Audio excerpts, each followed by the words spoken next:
What's up, guys? My name is David Lee and I'm AsianWithHat, and this is the Rasputin CPC. This is the replica of the Crye Precision CPC.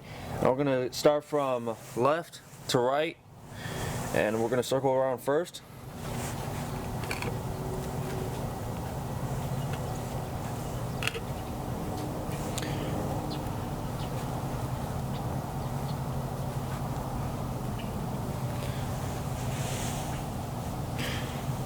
Now this is pretty close of a replication to the CPC. It's not current to the newest CPC, and the reason why I say that is because on the newest CPC they've updated a little bit of stuff. It's not something too major, but it's just a little bit of small stuff, and we'll talk about that in a little bit. But the first thing I need to talk about is that the quality is there. It's not the greatest thing in the world, but it's there. Bar tack stitching. Your bar tack stitching is actually great. Now I don't know what is the material that they actually use for stitching, but it's pretty good. Let's talk about the admin pouch here. The admin pouch is decently sized. The biggest problem I have to complain about is that you can't fit pistol mags in here. I don't know if that was how it was designed on the CPC, but I'll check into that and we'll see about that later. But it is able to fit batteries in here, flashlights, maps, whatever you need to fit in there.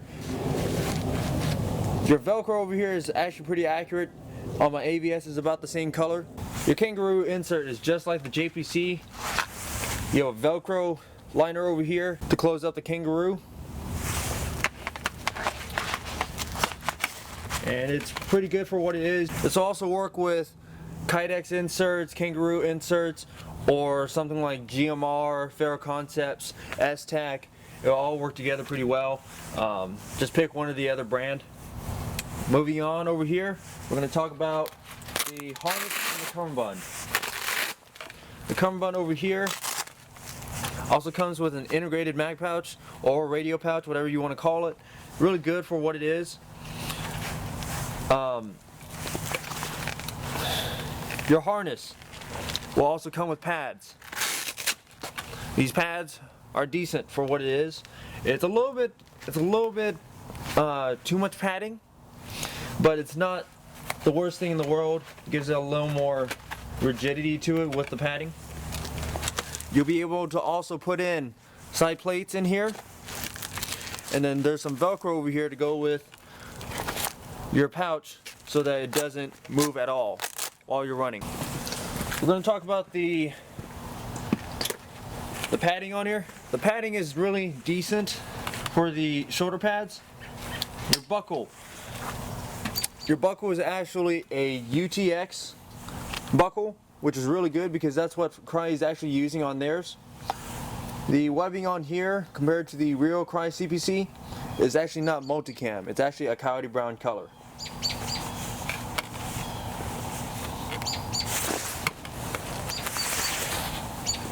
Moving on to the back, we're going to be talking about the buckles over here. Your straps are fine, but the buckles, they're made of plastic. They can't break on you very easily, so that's a good thing. But I do not believe this will work well if you're going to be putting on a heavy load. Your drag handle or your plate carrier handle that you would pick up, I do not trust this at all. The reason why I do not trust it is because of how much stitching is in there. You could easily rip it off if someone was to drag you or pull you, so I do not recommend having it shown. I would hide it away, which is being done on this plate carrier. The zippers, I cannot confirm if these work, but in the near future I'll try and put in a video showing if it works or not. Your DOF kit. Your DOF kit works with your harness over here. So to assemble the harness, you must have the DOF kit with your harness. Once again, the padding is really great for the softness. It's not too stiff, it's not too soft. It's just right. That's pretty much it for the shoulder pads. Most of the stitching on here is decent. I wouldn't call it the greatest stitching. I'd give it an 8 out of 10 for the stitching. Your Multicam Webbing. Your Multicam Webbing is actually acquired from the United States. This is textile webbing. Same thing as your Cordura. Your Cordura is actually made in the United States. Overall, I'm going to give this plate carrier an 8 out of 10. The reason why I say that, I'm not going to trust all the stitching that's on this plate carrier.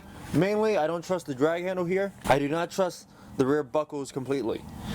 Like I said, the rear buckles are made of plastic. They're not too weak, but they're pretty durable for what it is.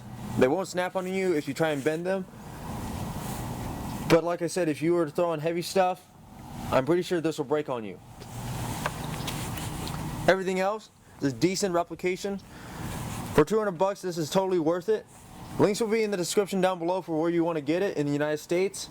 If you want to get it overseas, it's going to be $240. You can get this on evic.com for 200 bucks shipped. If you guys have any comments, complaints, or questions, please leave them in the comment section down below. This is Dave Lee from AsianWithHat, and I'll see you guys in the next video.